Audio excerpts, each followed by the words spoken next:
Today's film is Faces and Places, which was a collaboration between one of the most revered figures in world cinema, Agnes Varda, who died last year at age 90 in April of 2019, and a semi anonymous street artist that goes by the name JR.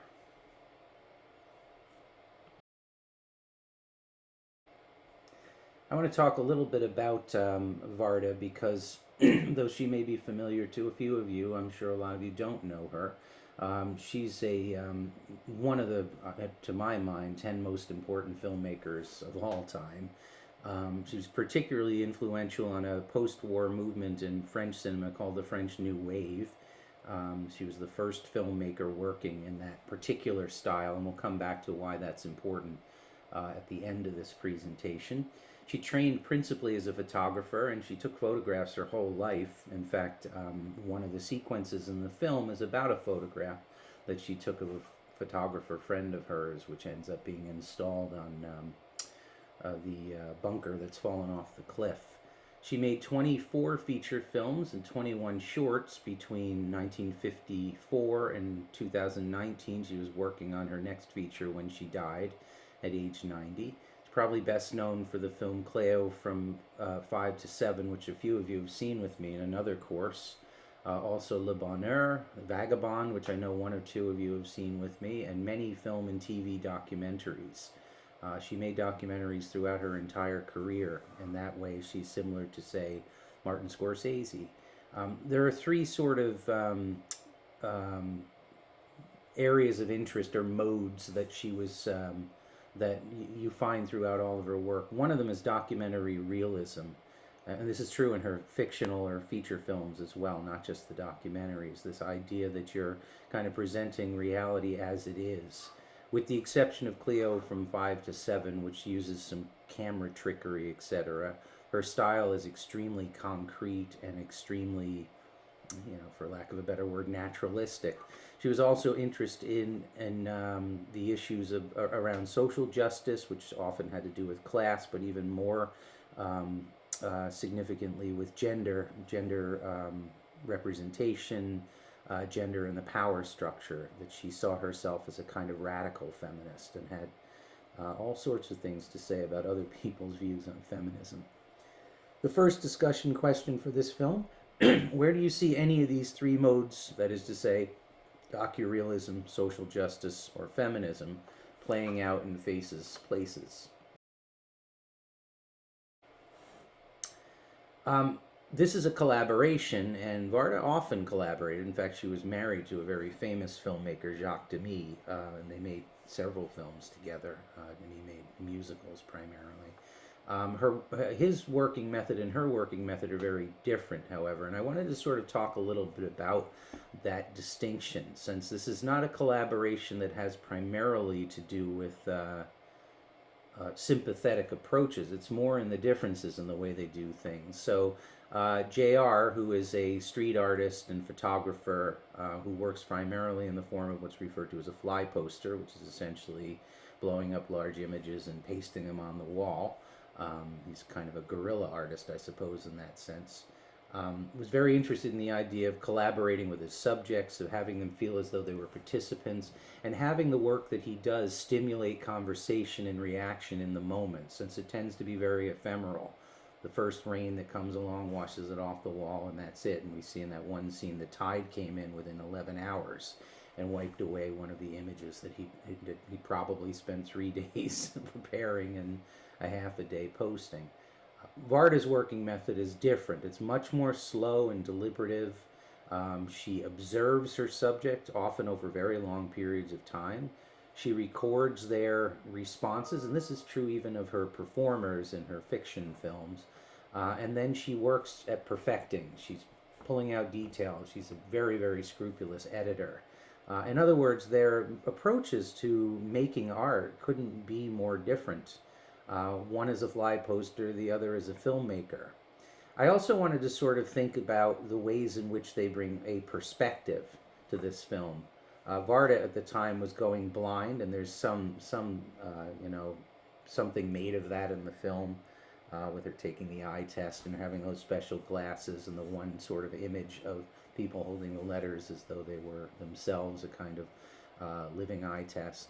And then JR, who famously, in order to keep this semi-anonymity, he's not exactly Banksy, but he's never identified himself by name, wears these dark glasses to sort of hide behind. Excuse me. And of course, that becomes a really important kind of symbol at the end of the film when he takes off his glasses for her, but we see him as she would see him, which is to say with vision blurred, so she doesn't actually get a clear outline of his face. So the discussion question is, why do you think Varda chose JR as her collaborator on this film? Next, I want to talk about scale, time, and place, particularly in relation to the subject matter in this film, the things that they chose to photograph. Most of the locations, not all of them, but most of them had something to do with Varda's past. For example, there's the beach where she took a picture of the famous photographer, which is then blown up, and I already mentioned it, on the beach, the very same beach as a matter of fact, and then installed on this bunker from the Second World War that fell off of the cliff. There's a town where she shot part of the film Vagabond that they go through.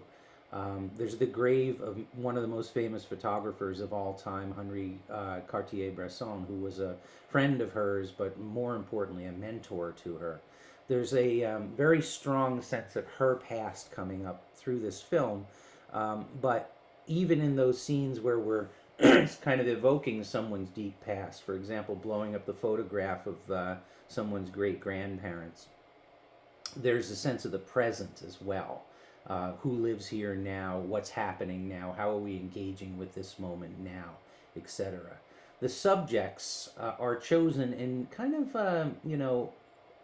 not random ways at all, but in ways that are kind of associative, that they arrive at a place and they kind of decide when they get there what makes sense. And then they start to think about how they want to frame or pose them and what they want to say with those images. And of course, the subjects themselves, at least the living subjects, are given the opportunity to reflect on that in some way and offer their own opinions on it. Another important issue in this film, of course, is scale. You know, there's a big difference between having someone take your picture and having someone blow it up to an enormous size.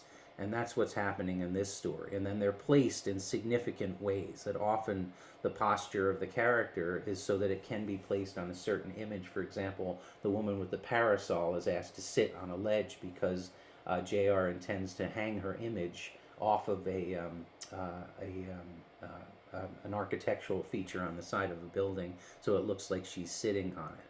Scale is a very interesting thing when we think about art, particularly cinema, since cinema is so much about sort of blowing things up. We're looking at people within relatively small circumstances, but their images are projected into an enormous size. Scale allows us to see things that we wouldn't ordinarily see. Scale allows us to think of stories as being more important in situations, even though in reality they may be relatively small. And if we think about this in terms of how we relate to our own story, maybe we live, 80 years, we think of that as existence to a certain extent, and we think of the events in our lives as being important. And one of the reasons why this movie is about scaling things up and making them bigger is to kind of investigate the importance of their subjects, the things that they're taking pictures of. So the discussion question is, subjects were asked to respond to their images. Which reaction struck you most and why? Now I want to get to a kind of odd element in this story, which it really comes to the end, where Varda is going to meet an old friend of hers, probably the most famous of all of the French New Wave filmmakers, Jean-Luc Godard, who's still alive and still making pretty amazing films. And she wants to introduce her new friend JR to him because he reminds her of Godard. They look similar. They both wear the same dark glasses all the time. It's not hard to believe that JR got a little bit of his style stolen directly from Godard. So Varda sees this as an opportunity to close a kind of circle. Unfortunately, when she gets there, Godard is essentially refused in a comic way to be part of the film, and this is not surprising. Godard is a very somewhat elusive figure, but a very private and cantankerous character. So he writes this joke on the window and the sort of atrium of this house, and it's meant to evoke a kind of moment in their past, which I'm assuming Godard thinks is going to amuse her, but it doesn't. And I'm not going to get into the details of it. It doesn't really matter, but it has to do with her dead husband, Jacques Demy, who died of AIDS in the 1980s. And it evokes all sorts of not necessarily trauma, but sadness for her.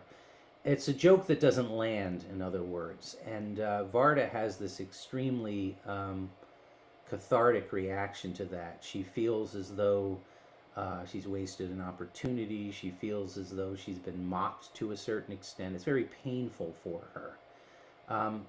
Which leads me to the question, why do you think Varda and JR chose to include the sequence in the film? And not only to include it, but to end with it. We get this lovely coda where there's a connection between the two of them, and JR is essentially trying to make her feel better.